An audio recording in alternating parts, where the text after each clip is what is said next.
this one out of the way because it's sort of been hanging around for a little bit?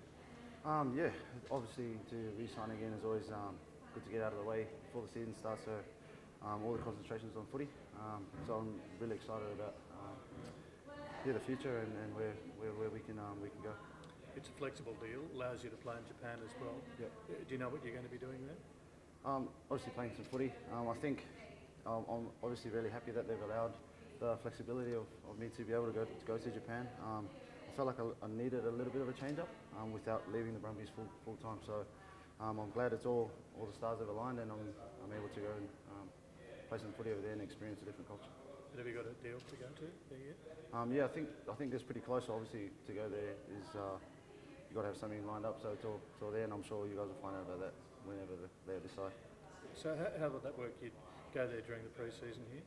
Yeah, that's the plan. So I think I'm still eligible for Wallabies if I'm selected, and that comes first. And then whenever all that time finishes, or if I don't make Wallabies, then I'll shoot over straight away. How important was it to get the flexibility in that deal so that you could stay with the Brumbies and Wallabies as well? Yeah, super important. I think I just needed, I guess, some financial stability as well, and that was a massive door card for me to be able to have the flexibility and keep my dreams alive of still representing the country and this lovely organisation. So Checker has said you're still in the Wallaby plans even though you missed out on the World Cup? Ideally, yeah, I think he's showed some interest.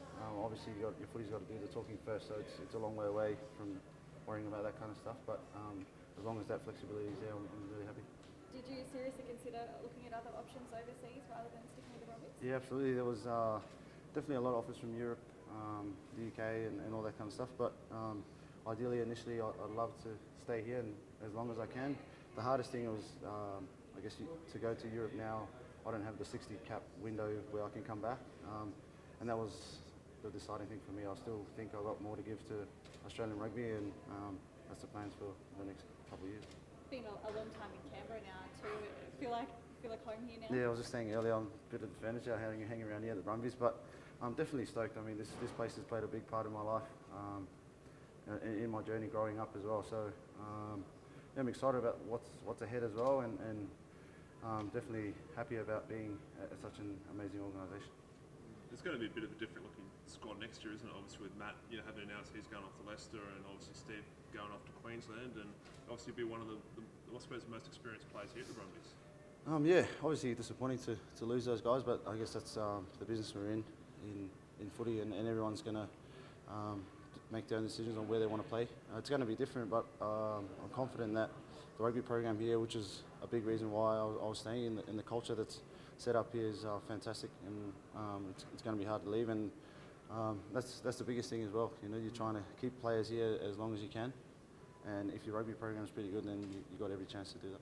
With the Japanese side of the deal, does that sort of affect when you might come back to the Brumbies? As in, would you be ready for the start of that Super Rugby season the following year? Yeah, I think so. I think it works out that I'll come straight back in. It's like doing a pre-season, but over in Japan. So I think Ruan's doing something quite similar, but I'm not sure of the structure of the Japan season because obviously they had to make it a bit shorter because of the World Cup this year. So I'm not sure how it runs, but I guess we'll worry about that when it comes. Did you speak to a few, former guys that who have played over in Japan or are currently playing in Japan? Yeah, a little bit. Obviously, I had a little taste of the World 15 game when I was there, and spoke to guys like Berwick Barnes and Robbie Deans and things like that about the rugby over there, and obviously Bernie's coached over there and played. So I was quite lucky to have their knowledge on what to expect in Japan. Sorry.